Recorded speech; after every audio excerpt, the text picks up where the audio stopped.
নমস্কার, আমি সৌভিক। নতুন ভিডিওতে সবাইকে স্বাগত জানাই। আজকের এই ভিডিওতে এমন একজন ব্যক্তিত্বকে নিয়ে কথা বলবো যার অবদান শুধুমাত্র ভারতীয় সিনেমা নয়, তিনি বিশ্ব সিনেমার একজন অন্যতম লেজেন্ড। তিনি হচ্ছেন শোম্যান বা showman of the millennium mister Raj Kapoor. আজকে এই মানুষটার 100তম জন্মবার্ষিকী, 100 ইয়ার্স অফ রাজ কাপুর আজকে এই ভিডিওতে সেলিব্রেট হবে। তো রাজ কাপুর তার জন্ম হচ্ছে 14 ডিসেম্বর অর্থাৎ আজকের দিনে 1924 সালে পেশোয়ারে। তার বাবা ছিলেন হচ্ছে পৃথ্বীরাজ কাপুর। এই যে বিখ্যাত যে কাপুর বংশ, এই কাপুর বংশের মধ্যে পৃথ্বীরাজ কাপুর হচ্ছেন প্রথম অভিনেতা যিনি সিনেমাতে আসেন। যারা আমরা মুঘল আজম সিনেমাটা দেখেছি, সেখানে পৃথ্বীরাজ কাপুর অভিনয় করেছিলেন সম্রাট আকবরের চরিত্রে। আমার মনে হয় না যে আজ অবধি তিনি যেভাবে আকবরকে পোর্ট্রে করেছিলেন সেটা আর কেউ করতে পেরেছে বলে। পৃথ্বীরাজ থিয়েটার অভিনেতা ছিলেন। তারই 3 সন্তান হচ্ছেন রাজ কাপুর, শাম্মী কাপুর এবং শশী কাপুর। তারা 3 জন তাদের জায়গায় লেজেন্ড। তো রাজ কাপুর মোটামুটি 40-এর দশকে সিনেমা করা শুরু করেন। বলিউড বা ভারত সিনেমাতে পদার্পণ হয়, মানে বলিউড ভারত সিনেমা এখনই বলছি না, বলিউডের ইন্ডাস্ট্রি। তিনি বলিউডকে রিপ্রেজেন্ট করতেন এবং অবভিয়াসলি তিনি ভারতীয় সিনেমাকে রিপ্রেজেন্ট করতেন, মানে বলিউডের মাধ্যমে আর কি। এবং আমরা সবাই জানি যে রাজ কাপুর নার্গিসের জুটি ছিল হচ্ছে মানে সর্বকালের অন্যতম শ্রেষ্ঠ জুটি ছিল। মানে যদি ভারতীয় সিনেমায় মানে সেরকম সর্বকালের জুটির কথা যদি বলা যদি হয়, অবশ্যই বাংলা থেকে উত্তম জিৎ থাকবে, তেমনি হিন্দি থেকে থাকবে রাজ কাপুর, নার্গিস, দিলীপ কুমার, মধুবালা, এরা থাকবেন। তো রাজ কাপুরের অবদান কি? একটা বিষয় লক্ষ্য করে দেখবে যে রাজ কাপুরের সিনেমার মধ্যে চার্লি চ্যাপলিনের কিন্তু ভীষণ প্রভাব কিন্তু থাকতো। তিনি কিন্তু চার্লি চ্যাপলিনের কিন্তু ইন্সপায়ার ছিলেন। মানে চার্লি চ্যাপলিনের সিনেমার মধ্যে আমরা যেরকম একটা সামাজিক বার্তা দেখতে পাই, সেখানে বিভিন্ন ডিসক্রিমিনেশন, গরিব বড় লোকের মধ্যে যে একটা ভেদাভেদ বা জাতিগত বর্ণগত যে বিভেদ, এই বিষয়গুলো তিনি তুলে ধরতেন চার্লি চ্যাপলিনের সিনেমার মধ্যে। ঠিক সেটাই ভারতবর্ষে করতেন রাজ কাপুর। তার সিনেমা যেরকম তার মধ্যে অবশ্যই বিনোদন থাকতো, তিনি সেদিকে ফোকাস করতেন। পাশাপাশি তার সিনেমার মধ্যে কিন্তু বিভিন্ন রকমের সামাজিক বার্তা পাওয়া যায়, যেমন আওয়ারা বলি, C-420 বলি, মেরা নাম জোকার, তারপরে হচ্ছে জিস দেশ মে গঙ্গা বহতা হ্যায়, তার যত কাজ আছে, জাগতে রহো, যত তার কাজ আছে, কাল যত কাজ আছে, সব কিছুর মধ্যে দেখবে সেখানে তৎকালীন যে সমাজ ব্যবস্থা, এই যে গরিব বড় লোকের মধ্যে যেটা বিভেদ, বা এই যে গরিব মানুষরা বা সমাজের যে খেটে খাওয়া নিচু শ্রেণীর মানুষরা, তারা এই যে বড় লোকদের শোষিত নিপীড়িত হচ্ছে, সেটাকে তিনি তুলে ধরতেন। তার সাথে তিনি ছবির মধ্যে এডুকেশনের উপরে ফোকাস করতেন, যে পড়াশোনা বা শিক্ষিত হওয়াটা কতটা বিষয়ের দিকে ফোকাস করতেন। তো তার সিনেমার মধ্যে একটা সামাজিক বার্তা কিন্তু অবশ্যই থাকতো। এবং তার সিনেমা নিয়ে আজ এখানে কথায় মেরা নাম জোকার, মেরা নাম জোকার, এই যে ছবিটা, এই ছবিটা যখন তিনি বানিয়েছিলেন, তার যে প্রোডাকশন হাউস ছিল আরকে স্টুডিওস, সেটা পুরোপুরি ব্যাংক্রাফট হয়ে গেছিল, তিনি নিঃস্ব হয়ে গেছিলেন।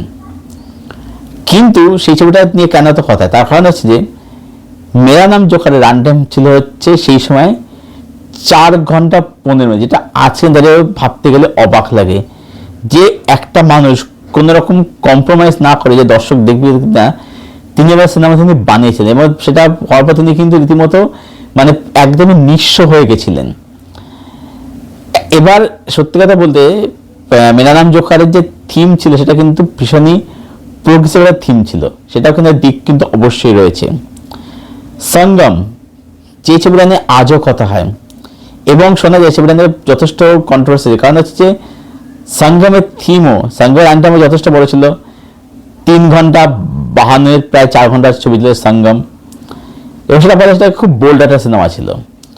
তো তিনি কখনোই না দর্শক কি দেখতে চাইছে ম্যাটার, তিনি কিন্তু তার কাছে এগুলো ম্যাটার করতো না, তার যেটা বলার তিনি সেটা অকপটে পরিষ্কারভাবেই বলতেন।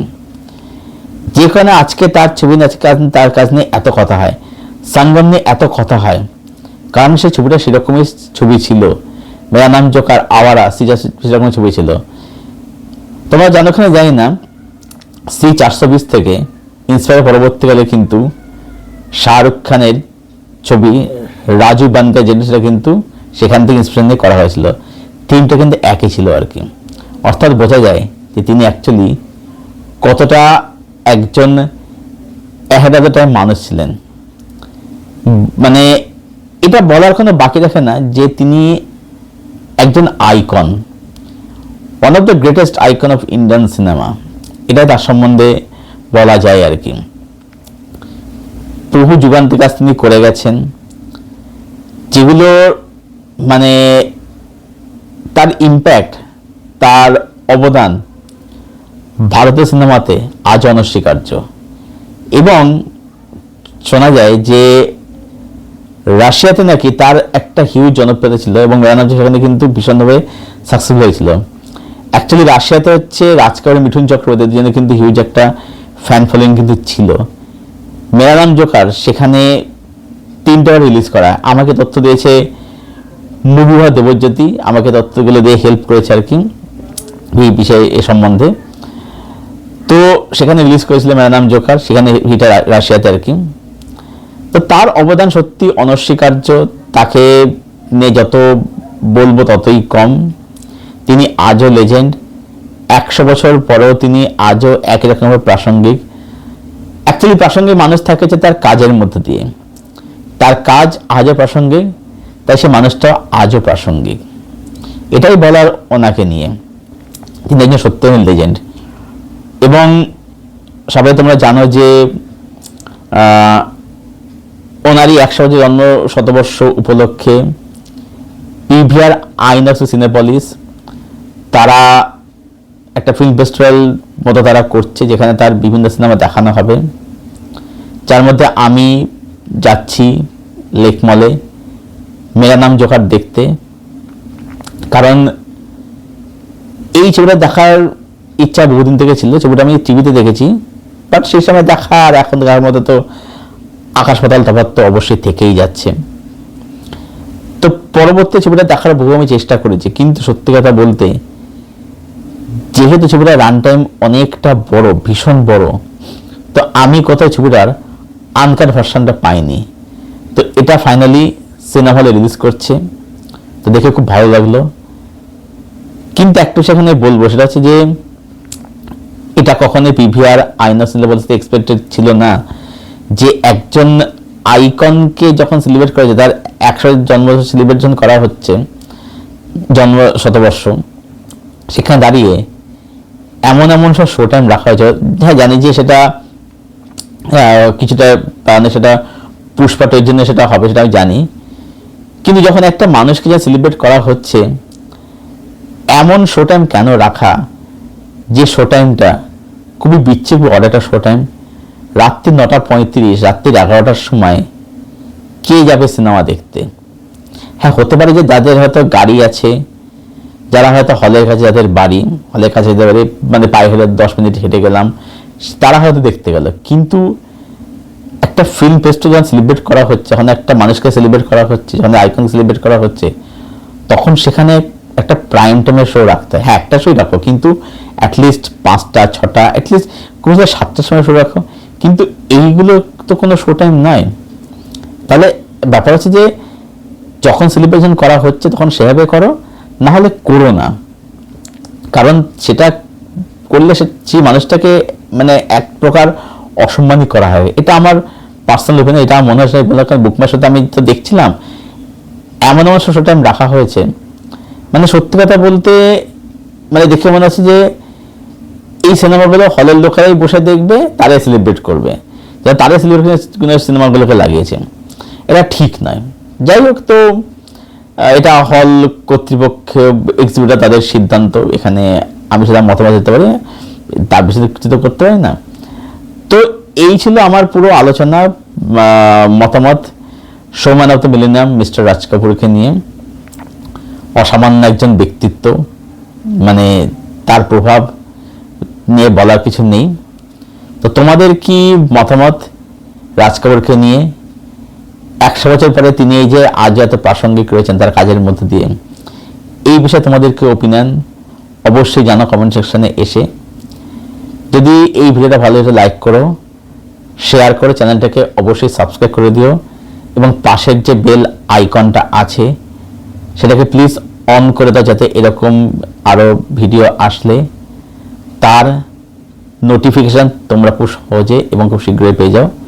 ভিডিওটা এখানে শেষ করছি, আবার দেখা হচ্ছে তোমাদের সাথে খুব শীঘ্রই নতুন কোনো একটা ভিডিওর সাথে। ততক্ষণ জন্য সবাই খুব ভালো থেকো, সুস্থ থেকো, সিনেমার সঙ্গে জুড়ে থেকো।